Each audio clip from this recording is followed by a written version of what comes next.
Glorificado seja o Deus Todo-Poderoso, aquele que, quando quer, realiza coisas impossíveis. Ele é onipotente. O ser humano é limitado, mas o Deus eterno, ele pode realizar coisas sobrenaturais. Glorificamos a Ele, porque Ele conhece cada um de nós, os nossos sentimentos, os nossos desejos. Ele conhece aquilo que nós desejamos. Glorificamos a Deus pela sua maneira peculiar de trabalhar na vida de cada um de nós. Eu às vezes fico meditando, pensando, analisando, e quando assim procedemos de maneira honesta, a conclusão que nós chegamos é que Deus ele intervém de maneira decisiva na vida das pessoas e principalmente na vida daquelas pessoas que confiam nele. Como é maravilhoso as pessoas descansarem nas promessas de Deus.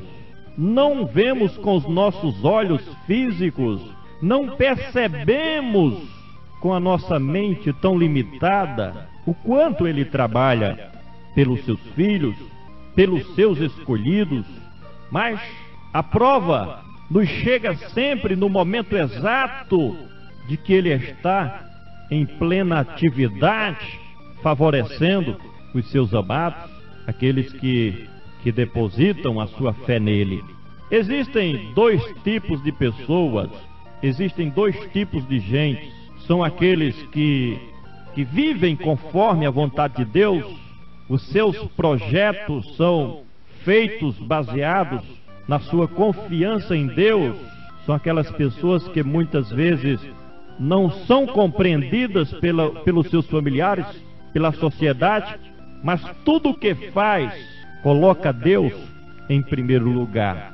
Do outro lado, existem aquelas pessoas que se acham independentes, se acham suficientes, e o que nós observamos é que há falibilidade nos projetos dessas pessoas que não confiam em Deus.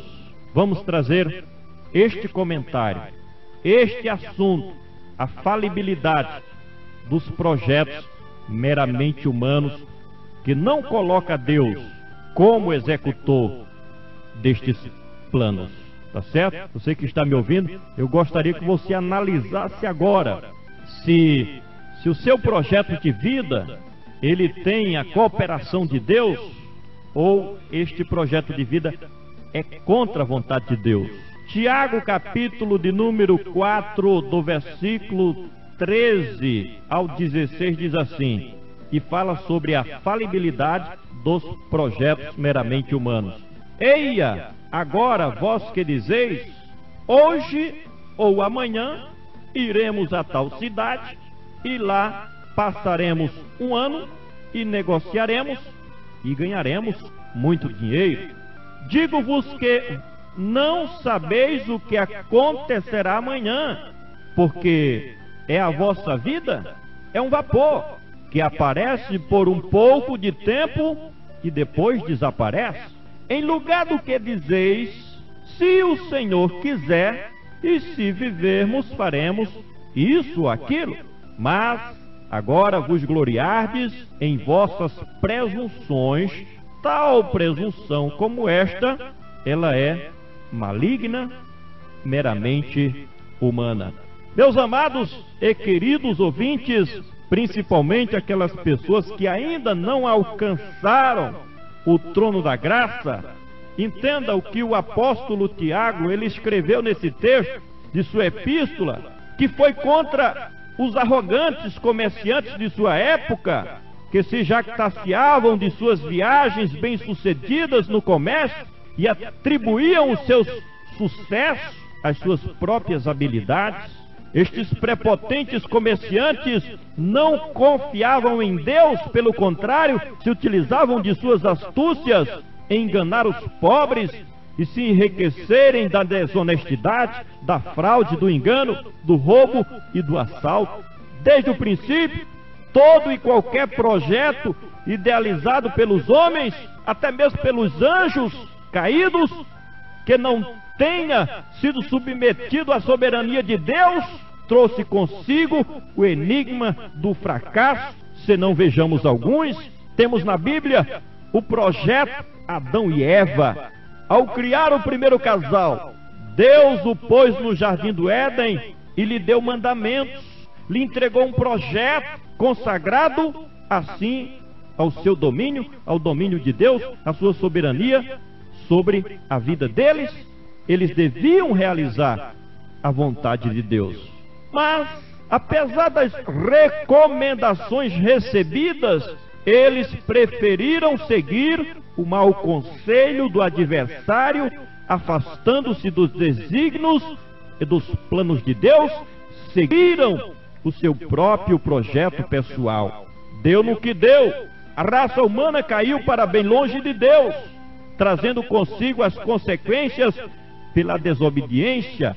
Eis aí o exemplo de um projeto errado, fora do plano de Deus. Logo no começo, o projeto dos seres humanos era viver ao seu bel prazer, corrompidos, depravados, cheios de violências, e Deus entrou em ação e desfez esse projeto da raça primitiva dos seres humanos antediluviano, através de uma catástrofe, através do dilúvio. Todos nós conhecemos o arrogante projeto de Babel, onde os antigos babilônicos queriam passar na frente de Deus, construindo uma torre arranha-céu. Eles queriam passar na frente de Deus.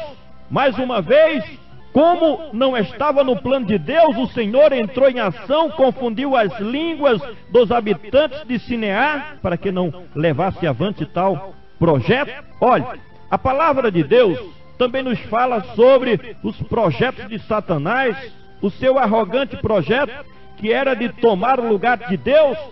Ele dizia consigo: eu dominarei o céu, firmarei o meu trono, me exaltarei, serei semelhante ao Altíssimo. Esse era o projeto de Lucifer. Porém, o projeto do inimigo deu errado, se tornou em adversário de Deus, foi precipitado do céu, perdeu seu principado, está preso nas trevas. O seu destino é ser lançado no inferno, no lago de fogo. Mas o adversário planejou outro projeto, desta feita contra os homens, os filhos de Deus, e até certo ponto conseguiu atingir o seu alvo. Todavia Deus já tinha um projeto muito superior para os seres humanos, o plano da salvação. Cristo se manifestou para desfazer o projeto do diabo e dar vitória total às criaturas de Deus, aqueles que haviam caído pela tentação do inimigo. Olha, com a vinda de Cristo ao mundo, o inimigo projetou dar um golpe fatal, matando o Salvador do mundo. Mais uma vez deu errado. Cristo, na verdade, morreu, mas ao terceiro dia ressuscitou, reviveu, subiu ao céu e está sentado eternamente à destra da majestade celestial. Com todos estes exemplos, chegamos a uma conclusão muito fácil. Não adianta se levantar contra a vontade do grande Deus, porque tudo que Ele quer fazer, Ele faz. A maneira mais correta de se proceder é agir de conformidade com o projeto de Deus. Os seus planos em nossas vidas é fazer e executar a sua vontade. É muito bom fazer planos, construir sonhos, projetar empreendimentos, porém nunca sem a direção de Deus. Ele sabe o que é melhor para todos nós. Ele sabe de tudo. Ele quer o melhor para as suas criaturas. O que Deus espera dos seres humanos é que estes venham a depender das suas orientações nos seus projetos. Ninguém sabe o que acontecerá no dia da manhã. Que bom seria que todas as pessoas engavetassem os seus planos pessoais, seus projetos egoístas, e dessem a Deus a oportunidade de dirigir os seus destinos. A sepultura tem sido a infalível gaveta que consomem os falíveis projetos humanos. A morte leva de surpresa à falência os planos meramente humanos. O que fazer? como proceder para que os nossos projetos deem certo?